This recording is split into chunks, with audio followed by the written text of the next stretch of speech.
हिमालय की खामोशी में एक ऐसी जगह छिपी है जहाँ सवालों की गूंज सदियों तक सुनाई देती है। कहा जाता है यहाँ आने वाला हर यात्री कुछ खो देता है और बदले में कुछ पाकर ही लौटता है। लेकिन क्या है वो जो इस रास्ते को इतना अद्भुत और इतना डरावना बनाता है? बद्रीनाथ सिर्फ एक धाम नहीं, एक रहस्य है। अलकनंदा की गर्जन के बीच छिपा हुआ, वक्त की परतों में दबा हुआ, हजारों साल पुरानी मान्यताओं के बावजूद एक सवाल आज भी बाकी है। आखिर क्यों इतना कठिन रास्ता चुनकर भगवान विष्णु ने तपस्या के लिए इसी स्थान को चुना? और वो रात जब स्थानीय लोगों ने मंदिर के ऊपर अजीब चमकती हुई रोशनी देखी थी, क्या वो कोई दिव्य संकेत था या पहाड़ों की बर्फ में छिपी कोई अनजानी ताकत? शोधकर्ताओं ने कई बार कोशिश की, पर इस भूमि की चुप्पी आज भी सबसे बड़ी पहेली बनी हुई है। बद्रीनाथ जितना दिखता है उससे कहीं ज्यादा छिपाता है, क्योंकि यहाँ सिर्फ दर्शन नहीं होते, यहाँ हर कदम पर इतिहास सांस लेता है और हर मोड़ पर एक नया रहस्य जाग उठता है। बद्रीनाथ एक स्थान नहीं, एक अनुभव है जिसे महसूस किया जा।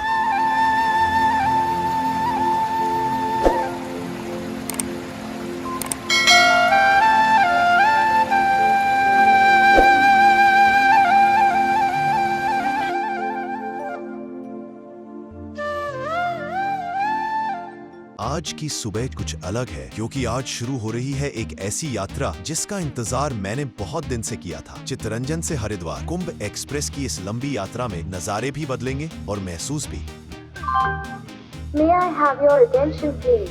Train number 12369 Howrah Junction to Dehradun Kumbh Superfast Express via Patna Junction, Pandit Deen Dayal Upadhyay Junction, Lucknow, Moradabad is arriving on platform number 3. Thank you. नमस्ते दोस्तों, मैं हूं अभिषेक और आज पूरे परिवार के साथ हम लोग बद्रीनाथ का एक दर्शन करने के लिए जा रहे हैं। तो आपको पूरा संपूर्ण जानकारी देंगे, छोटी छोटी जानकारी, जो कि आप जब भी ट्रैवल करें तो आपके परिवार को कोई ज़्यादा समस्या ना हो, वो पूरा संपूर्ण जानकारी मैं आपको यहाँ पर देने वाला हूँ। ये मेरे पापा, आप कुछ कहना चाहते हैं? हाँ, हम लोग हरिद्वार से बद्रीनाथ जाएंगे। अभी कुंभ एक्सप्रेस पकड़ेंगे, राइट टाइम है और हमारे साथी का इंतज़ार कर रहा हूँ, वो घर से निकल चुका है, अभी इंतज़ार में हूँ। हमारे साथ पापा के एक कलीग भी हैं, वो भी जाएंगे, तो उन्हीं का इंतज़ार अभी पापा कर रहे हैं, उन्हीं के बारे में बता रहे थे। जब आएंगे तो उनसे भी आपको मिलवाते हैं। अब हम लोग आपको ट्रेन के अंदर ही मिलते हैं। टिकट पहले ही मैंने बुक कर लिया था। चित्तरंजन जंक्शन से कुंभ एक्सप्रेस। प्लेटफॉर्म नंबर 3 पर पहुंचते ही ट्रेन की आवाज दूर से सुनाई आने लगी और उत्साह बस बढ़ता ही गया। अभी हम लोग कुंभ एक्सप्रेस में, जो कि चित्तरंजन से हम लोग बोर्ड किए थे हरिद्वार के लिए। आप अपने परिवार के साथ ट्रेवल कर रहे हो तो थर्ड एसी, सेकंड एसी या बजट ज़्यादा हो तो फर्स्ट एसी में भी आप लोग कर सकते हैं ट्रेवल। और सबसे प्रायोरिटी वाला चीज़ है कि लोअर बर्थ आप लोग प्रीफर कीजिए, क्योंकि लोअर बर्थ पेरेंट्स के लिए ठीक होता है। और इस ट्रेन का नंबर है 12369, जो कि कुंभ एक्सप्रेस है। डायरेक्ट ट्रेन है हावड़ा से हरिद्वार तक, तो हावड़ा से देहरादून तक। हरिद्वार हम लोग को रुकना है, हरिद्वार से फिर हम लोग शांति कुंज जाएंगे। शांति कुंज के बाद वहाँ से कल को सुबह में टैक्सी लेंगे और बद्रीनाथ की तरफ निकलेंगे। तो जो भी रूट है वो मैं आपको सब कुछ बताऊंगा, तो आप मेरे साथ वीडियो में बने रहिए। तब तक के लिए साइनिंग ऑफ। जैसे ही मैंने खिड़की से बाहर झांका, दुनिया किसी फिल्म की तरह चलने लगी। हरी भरी खेतों पर पहली सुबह की ओस, पेड़ों के बीच से गुजरती हल्की धुंध और दूर कहीं एक छोटा सा झोंपड़ा, मानो किसी पेंटिंग का हिस्सा हो। कभी खेत सुनहरी चादर ओढ़े दिखते, कभी नदी चमकते शीशे की तरह बहती हुई चली जाती। गाँव के छोटे छोटे घर, खेतों में काम करते लोग और हवा में घुली मिट्टी की खुशबू। ट्रेन की हर खिड़की एक नई कहानी दिखा रही थी। अगली सुबह मैं उठकर सबसे पहले वॉशरूम गया, ठंडे पानी से चेहरा धोया, ब्रश किया और जैसे ही बाहर निकला, ट्रेन की गलियारे में ताजा नाश्ते की खुशबू तैरती हुई आ रही थी। सच बताऊं, मैंने कभी सोचा भी नहीं था कि ट्रेन में इतना शानदार नाश्ता मिलेगा। नाश्ते की प्लेट में गरमा गरम कचौरी, मसालेदार छोले, फूले हुए भटूरे और ऊपर से ताजी करारी जलेबी। सब कुछ ताजा, गरम और स्वाद से भरा हुआ। सुबह की वह ट्रेन, खिड़की के बाहर का वह सौंदर्य और इतना स्वादिष्ट नाश्ता। सफर क्या था? ये तो एक याद बन गया। कई घंटों की यात्रा के बाद आखिरकार हम हरिद्वार स्टेशन पहुंच चुके थे। जैसे ही प्लेटफॉर्म पर कदम रखा, वहां की हवा में ही भक्ति, शांति और पवित्रता घुली हुई महसूस हुई, मानो गंगा माँ खुद अपनी बाहें फैलाकर स्वागत कर रही हो। हमने भी एक छोटा सा टोटो बुक किया। हल्की हवा चेहरे पर लग रही थी और टोटो धीरे धीरे शहर की व्यस्त सड़कों से गुजरता हुआ हमें हमारे होटल की ओर लेकर जा रहा था। रूम बुक किया, अपना लगेज एक कोने में रखा, चेहरा धोया और बिना समय गवाए हम सीधा निकल पड़े उसी स्थान की ओर जहां हर यात्री का दिल खिंचा चला जाता है, हर की पौड़ी। जैसे जैसे हम हर की पौड़ी के करीब पहुंचते गए, गंगा की धड़कनें साफ सुनाई देने लगी। अभी हम लोग हरिद्वार पहुंच चुके हैं और ये ऊपर में आपको यहाँ पे मनसा देवी मंदिर दिख रहा होगा। ये है मनसा देवी मंदिर, पास ही है अभी हम लोग।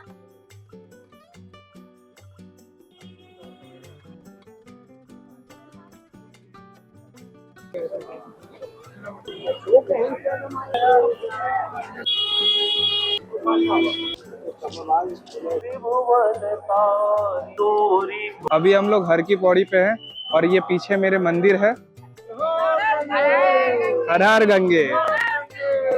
मानो नदी हमसे कह रही हो, आओ मेरे पास, तुम्हारा सब कुछ यही साफ हो जाएगा। गंगा किनारे पहुंचते ही हमने श्रद्धा से हाथ जोड़कर प्रणाम किया। पानी हल्का ठंडा था, लेकिन जैसे ही पहली डुबकी लगाई, मन भीतर तक हल्का हो गया। सालों की थकान, चिंताएं और बोझ सब जैसे गंगा माँ अपने साथ बहा ले गई। गंगा का पानी तेजी से बह रहा है, आरती की घंटियों की आवाज दूर से सुनाई दे रही है और किनारे बैठी माँ कहती है, आज यही कंगाली भोज करवाते हैं। माँ हमेशा कहती है, हरिद्वार में किए गए भोज का पुण्य सबसे ज्यादा होता है और आज यही दृश्य इसे और खास बना रहा था। कंगाली भोज नाम भले साधारण लगे, लेकिन माँ के लिए ये एक भाव है, एक विश्वास। हवा में गंगा घाट की ताजगी और शहर के ट्रैफिक की हल्की हल्की चहल पहल घुली हुई थी। हमने अपने बद्रीनाथ यात्रा के लिए टोयोटा इनोवा 16,000 रुपए में बुक कर ली थी। गाड़ी बिल्कुल साफ सुथरी, चमकती हुई, अंदर नई कार की हल्की सी खुशबू और सीटें बेहद आरामदायक। ड्राइवर मुस्कुराते हुए बोला, साहब लंबा सफर है, चलिए फ्यूल भरवा लेते हैं, फिर आराम से निकलेंगे। हम सबने सिर हिलाया और इनोवा धीरे धीरे हरिद्वार शहर से बाहर की ओर बढ़ने लगी। जैसे ही हम हरिद्वार की मुख्य सड़क पार करके हाईवे पर पहुंचे, कुछ ही दूरी पर एक बड़ा सा फ्यूल स्टेशन दिखाई दिया।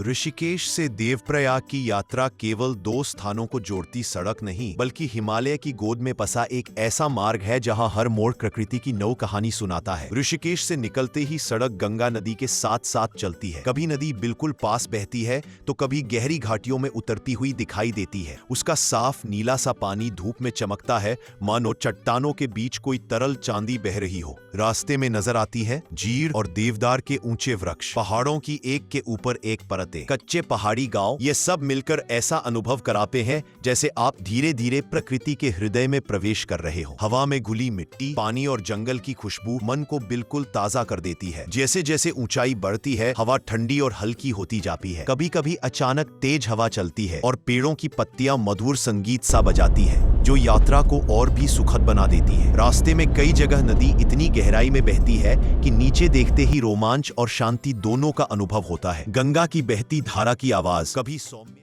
ये गंगा नदी है, ये देवप्रयाग के बाद देवप्रयाग संगम के बाद गंगा बन जाती है। लास्ट संगम जो है देवप्रयाग है।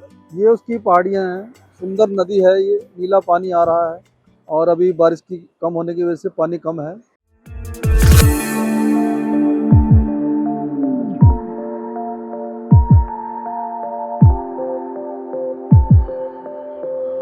अभी हम लोग ऋषिकेश में हैं और यहाँ पर अभी नाश्ता करने के लिए रुके हुए हैं। ये आलू पराठा है। अभी अंकल और पापा मम्मी का सब कुछ आ रहा है यहाँ पर। तो चलिए यहाँ से निकलते हैं, उसके बाद हम रोड पर मिलेंगे। अभी हम लोग ऋषिकेश में हैं और यहाँ पर नाश्ता कर चुके हैं। अभी आगे निकलेंगे और ये पीछे जो आप देख पा रहे हैं, यहाँ पर ये गंगा जी है। आगे आप देवप्रयाग मिलेगा। देवप्रयाग में भगीरथी और अलकनंदा जो मिलती है वो आकर के यहाँ गंगा बनती है। तो यहाँ पर अभी वो भी मैं आपको दिखाऊंगा।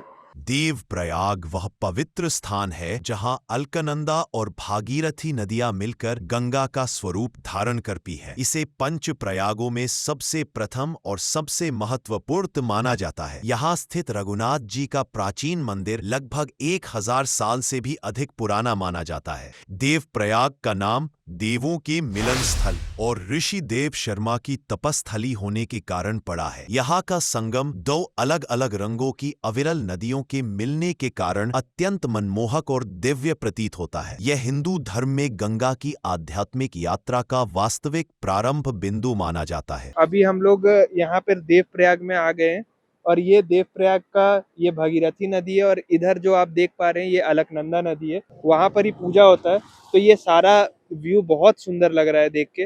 वीडियोस में ही देखा था, अभी असल में मैं देख रहा हूँ सीन जो भी है, सीनिक ब्यूटी बहुत खूबसूरत है। तो अभी आगे और जैसे जैसे जाएंगे एल्टीट्यूड बढ़ता जाएगा, तो ये जो लश ग्रीन पहाड़ आप देख पा रहे हैं ये खत्म होता चला जाएगा। कभी कभी यात्रा सिर्फ एक जगह तक पहुंचने का नाम नहीं होती, बल्कि रास्ता ही खुद एक कहानी बन जाता है। धारी देवी मंदिर की ओर बढ़ते हुए ऐसा लगता है जैसे प्रकृति ने अपना हर रंग सिर्फ आपके लिए सजा दिया हो। जैसे ही हम श्रीनगर गढ़वाल से आगे बढ़ते हैं, पहाड़ों की ऊंचाई हमारा स्वागत करती है। हवा में देवदार और चीड़ की खुशबू और सड़क के दोनों ओर हरियाली की परतें, मानो प्रकृति ने अपने हाथों से रंग भरे हो। रास्ते भर अलकनंदा नदी आपके साथ चलती है, कभी दूर से तो कभी बिल्कुल पास आकर। उसका नीला, कभी हरा, कभी चांदी सा चमकता पानी, ऐसा लगता है जैसे नदी भी आपके साथ मंदिर के दर्शन करने जा रही हो। सड़क हल्के हल्के मोड़ों से आगे बढ़ती है, हर मोड़ पर एक नया दृश्य, कहीं बादलों से ढके पहाड़, कहीं छोटे छोटे गांव, तो कहीं घाटी इतनी गहरी कि नीचे झांकते ही रोमांच की लहर उठती है। ये रास्ता सिर्फ खूबसूरत ही नहीं बल्कि बहुत जीवंत भी है। हवा की सिहरन, पेड़ों की सरसराहट और नदी के बहने का मधुर संगीत सब मिलकर मन में एक अनजानी शांति भर देते हैं। थोड़ा आगे बढ़ने पर एक लोहे का पुल नजर आता है।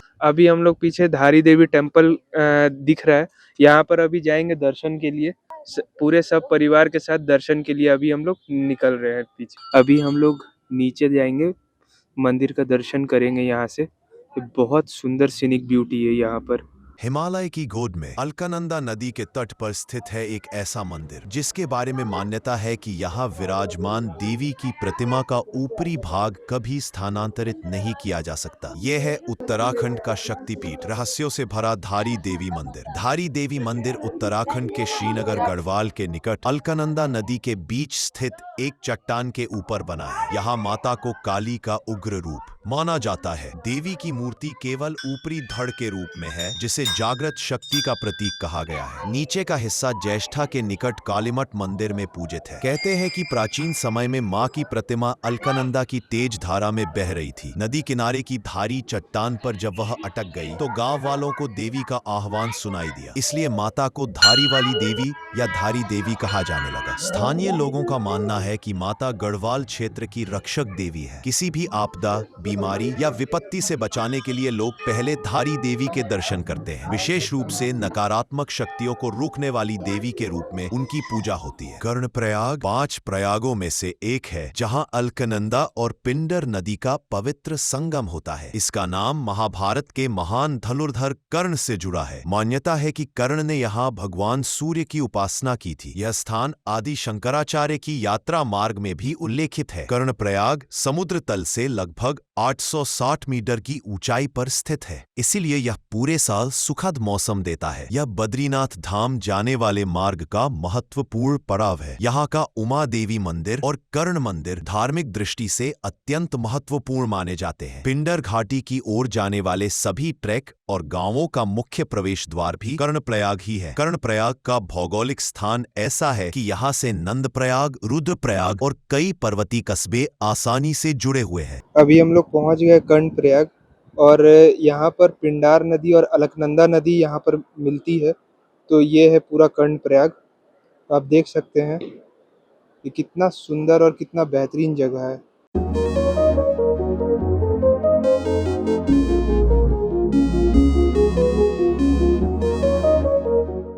अभी हम लोग नंदा देवी बायो रिजर्व में है और यहीं पे विष्णु प्रयाग भी है, तो अभी हम लोग वही घूमने जा रहे हैं। आइए दिखाता हूँ विष्णु प्रयाग। अलकनंदा है, यहाँ का संगम है। ये पहला प्रयागराज है। ये द्रोणागिरी पर्वत से आता है, जहाँ से हनुमान जी जड़ी बूटी लेके गए थे, वहाँ से आता है धौली गंगा, जहाँ ये प्रयागराज है, यहाँ संगम होता है। उसके बाद ये अलकनंदा है जो बद्रीनाथ से आते हैं। ये दोनों का पहला प्रयाग यही है। पंच प्रयाग है जो पंच प्रयाग में से पहला प्रयाग है ये। उसके बाद दो रुद्र प्रयाग, करण प्रयाग, नंद प्रयाग, देव प्रयाग, उसके बाद हरिद्वार है।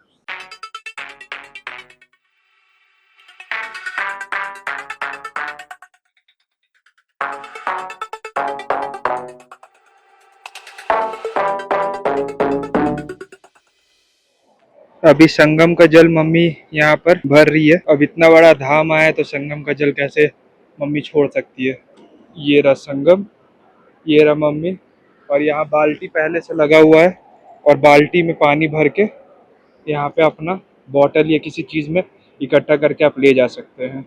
जैसे ही आप विष्णु प्रयाग से निकलते हैं, सबसे पहले पीछे मुड़कर देखने का मन करता है, जहां नीचे गहराई में धौली गंगा और अलकनंदा का संगम दूध की धारियों जैसा दिखाई देता है। यहाँ सड़क बहुत पतली, एक तरफ गहरी खाई और दूसरी तरफ पहाड़ का बड़ा सा सीना, जिस पर पानी की बूंदों से हरी काई चमकती है। सड़क धीरे धीरे ऊपर चढ़ती है और हवा ठंडी होनी शुरू हो जाती है। विष्णु प्रयाग से लगभग 3 से 4 किलोमीटर तक सड़क लगातार चढ़ाई वाली मिलती है। यहाँ के नजारे बेहद सिनेमैटिक, नीचे नीली चमकती अलकनंदा, ऊपर बादलों का झुंड और बीच में आपकी कार पहाड़ों को चीरती हुई मोड़ बहुत तेज है। ड्राइवर को लगातार हॉर्न देना पड़ता है क्योंकि सामने से आती गाड़ियों को देखना मुश्किल होता है। थोड़ा आगे बढ़ने पर सड़क हेलंग की ओर जाती है। यहाँ आपको सड़क के किनारे बहते झरने दिखने लगते हैं, कुछ इतने बड़े कि पानी सड़क के ऊपर से बहकर नीचे गिरता है। खासकर पगड़ी नाला क्षेत्र, हल्का कोहरा अक्सर यहाँ सड़क पर नाचता हुआ दिखता है। जैसे ही आप हेलांग मार्केट पार कर पाए, कुछ किलोमीटर सड़क थोड़ी चौड़ी और आरामदायक हो जाती है। यहाँ से दिखाई देते हैं बर्फ से ढके नीलकंठ पर्वत, ऊपर चमकता नीला आसमान, नीचे गंगा की गूंजती आवाज और सड़क के किनारे छोटे छोटे शिव मंदिर। सफर में एक नई ऊर्जा आ जाती है। अब आप पहुंचते हैं पांडुकेश्वर। यहाँ हरे भरे पेड़ों के बीच मंदिर है और हवा में फूलों व देवदार की खुशबू। इसके थोड़ी दूरी पर आता है हनुमान चट्टी, जो बद्रीनाथ का सबसे पवित्र पड़ाव माना जाता है। यहाँ सड़क के दोनों ओर श्रद्धालुओं की भीड़ होती है। लाल झंडियां, हल्के बादल और पहाड़ों की गूंज इसे दिव्य बना देती है। हनुमान चट्टी के आगे सड़क फिर से संकरी होने लगती है और आप एक शानदार पुल पार करते हैं, जहां नीचे अलकनंदा नदी तेज रफ्तार से बहती है। यहाँ से पहाड़ और ऊंचे हो जाते हैं, बादल बहुत नीचे तक आ जाते हैं। दूर से माना गांव का बोर्ड दिखता है, भारत का आखिरी गांव। इस हिस्से में हवा बेहद ठंडी होती है और सड़क पर अक्सर लाइन से खड़ी भी। अचानक एक मोड़ मुड़ते ही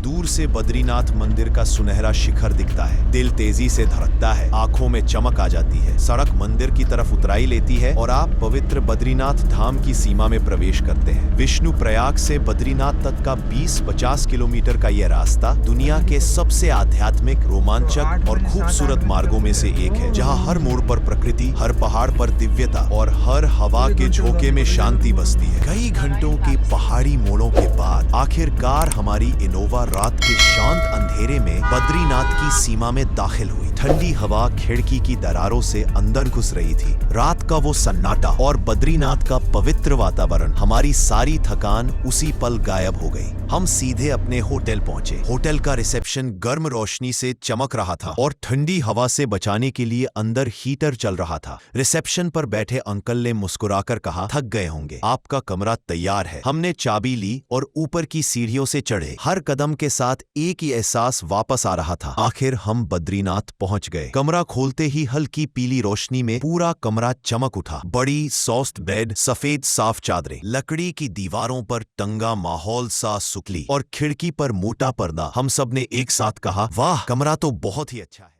नमस्कार, जय बद्री विशाल। चार धाम यात्रा इस समय अंतिम पड़ाव में है। केवल चार धाम में से बद्रीनाथ धाम के कपाट इस समय खुले हैं, जो 25 नवंबर 2025 को 2:56 पे बंद हो जाएंगे। तो मेरा सभी श्रद्धालुओं से निवेदन है, चार धाम यात्रा में बद्रीनाथ धाम के दर्शन करने आइए। जय श्री बद्री गेस्ट हाउस जो हमारा है, में आप लोग आइए और आपको बड़े ही उचित दरों पे रूम उपलब्ध कराए जाएंगे। धन्यवाद।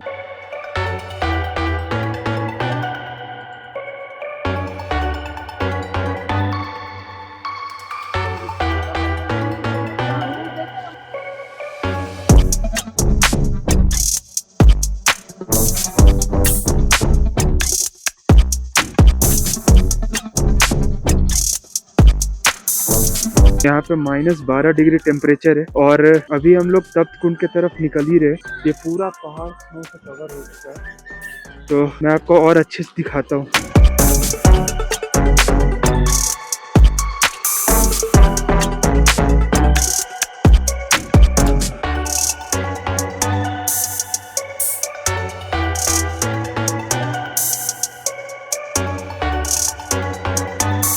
आप इधर से आके अपने लेफ्ट हैंड साइड में मुड़िएगा तप्त कुंड के लिए। यहाँ से तप्त कुंड का रास्ता है।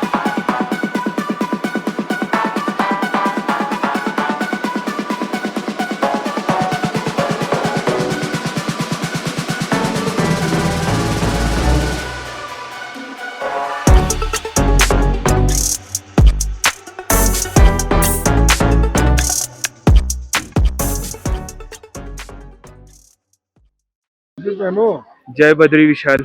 अभी हम लोग तप्त कुंड के तरफ ही हैं और यहाँ से ये जो रास्ता जाता है तो पूरे परिवार के साथ मैं जा रहा हूँ तप्त कुंड में और यहाँ पर स्नान करके उसके बाद मंदिर का दर्शन करूंगा। जय बद्री विशाल। जय बद्री विशाल।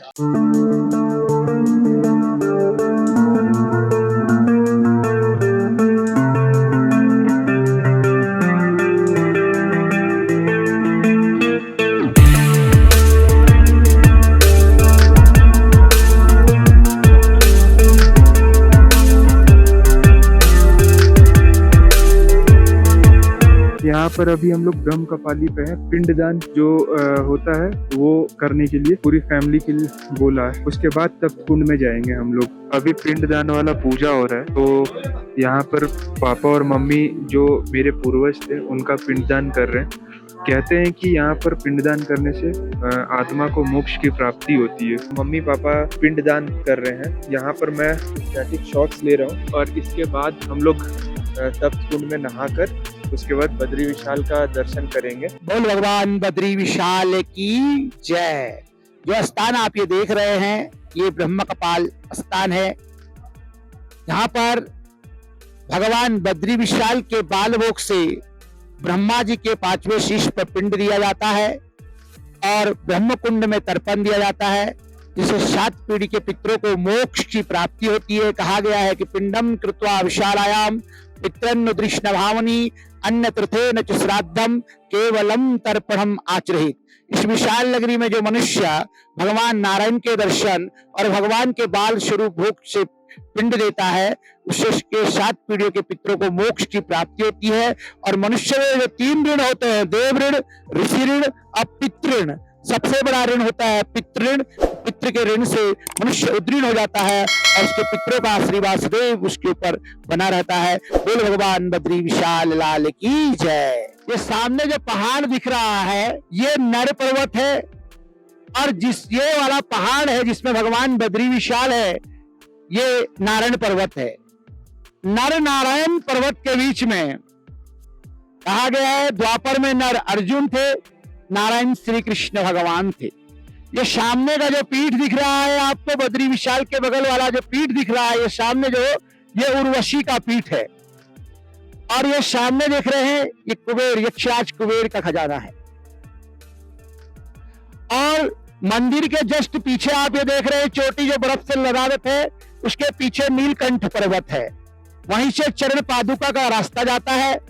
और नर नारायण पर्वत के बीच में जो आपने सामने शिला देखी ये शिला देख रहे हैं आप, ये ब्रह्म कपाल शिला है जो शंकर भगवान के त्रिशूल से ब्रह्मा जी का जो 5वां शीश था वह इस स्थान पे छूटा था।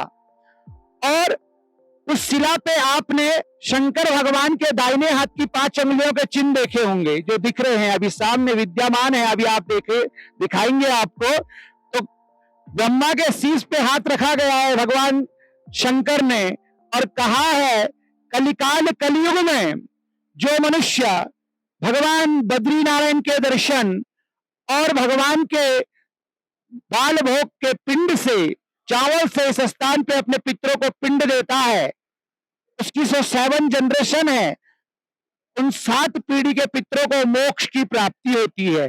जो ये अलकनंदा नदी देख रहे हैं आप ये अलकापुरी से आती है महाराज। ये अलकापुरी से भगवान विष्णु के चरणों को छूते हुए आगे बढ़ती है। इसके सामने आगे आप देखेंगे मार्कंडेय शिला, गरुड़ शिला, नारद शिला, वराह शिला और नरसिंह शिला। उसके ऊपर आप जस्ट देखेंगे आदि केदारेश्वर भगवान और उसके ऊपर जस्ट भगवान बद्री विशाल का मंदिर है। भगवान पद्मासन में भगवान बद्री विशाल जगत के कल्याण के लिए तपस्या में है। बोलिए भगवान बद्री विशाल की जय।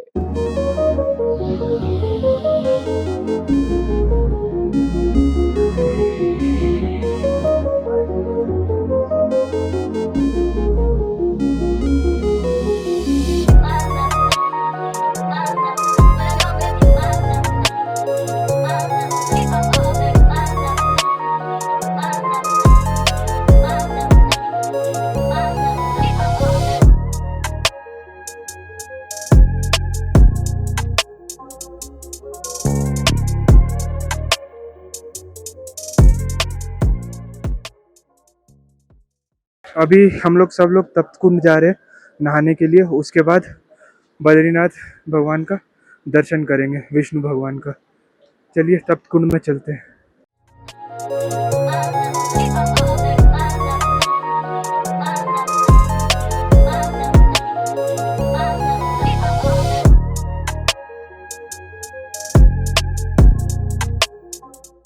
अभी हम लोग तप्त कुंड में हैं।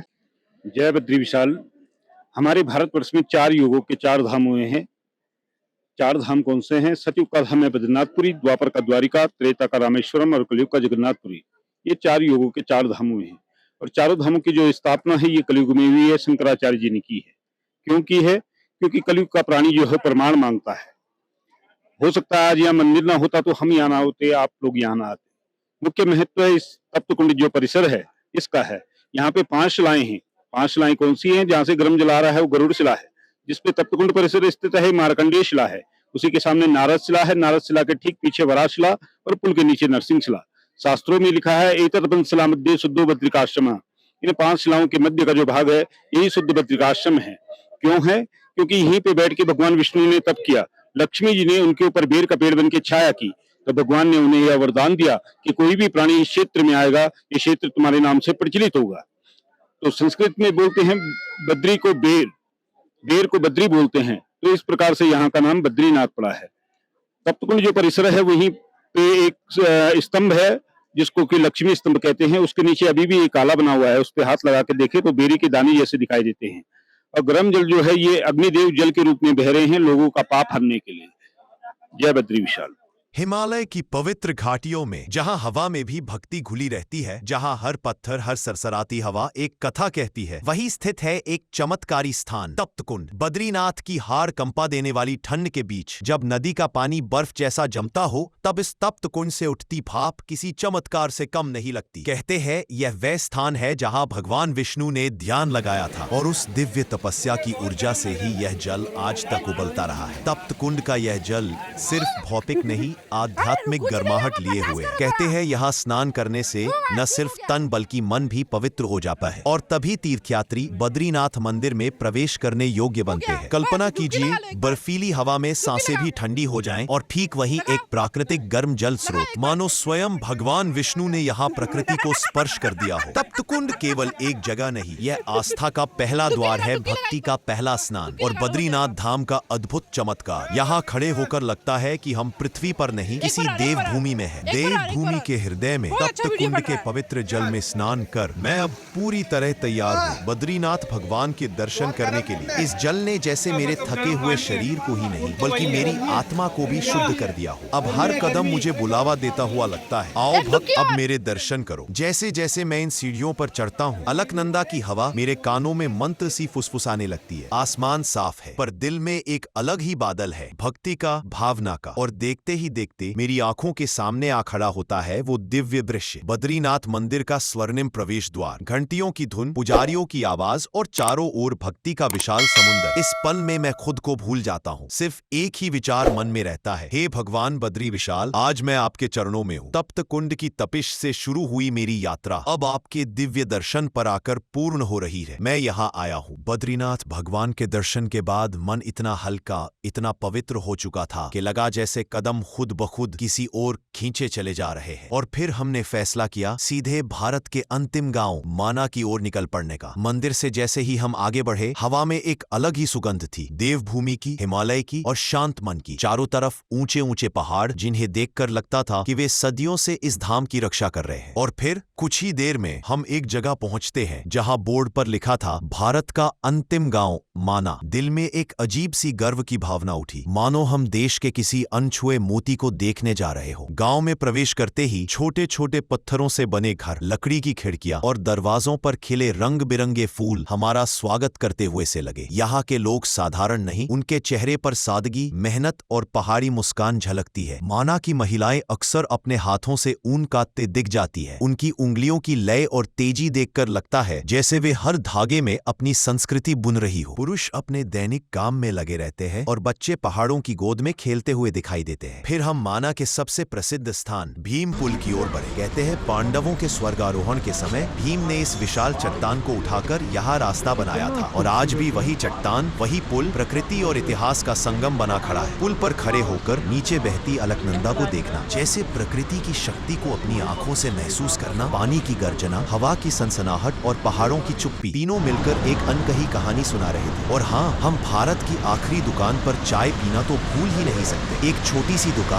लेकिन उसकी चाय मानो हिमालय के दिल से उतरी गर्मा। माना गांव सिर्फ एक जगह नहीं, यह संस्कृति, इतिहास, प्रकृति और आध्यात्मिकता का संगम है। बद्रीनाथ के दर्शन के बाद यहाँ आना मानो यात्रा को पूर्णता देना है। देवभूमि की इस गोद में हर पल, हर दृश्य मन को एक नई शांति देता है। अभी हम लोग माना गांव में हैं और ये माना गांव इंडिया का प्रथम विलेज के नाम से, पहले ये लास्ट विलेज बोला जाता था, अब ये प्रथम विलेज के नाम से है।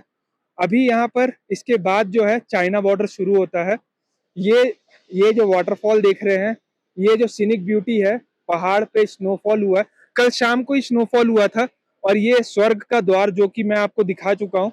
यहाँ पर सरस्वती माँ का जो गुफा, भीम पुल इसको बोला जाता है। यहाँ पर ये भीम पुल है और ये जो नदी है, ये अलकनंदा नदी ही है। अलकनंदा नदी जो कि आगे बद्रीनाथ होते हुए ये मेन नदी है, जो कि देवप्रयाग आगे गंगा बनती है। तो बस यही था और इतना सुंदर नजारा है। यहाँ से अभी जाने का इच्छा तो नहीं कर रहा है, लेकिन समय कम होने के कारण मुझे यहाँ से विराम लेना पड़ेगा।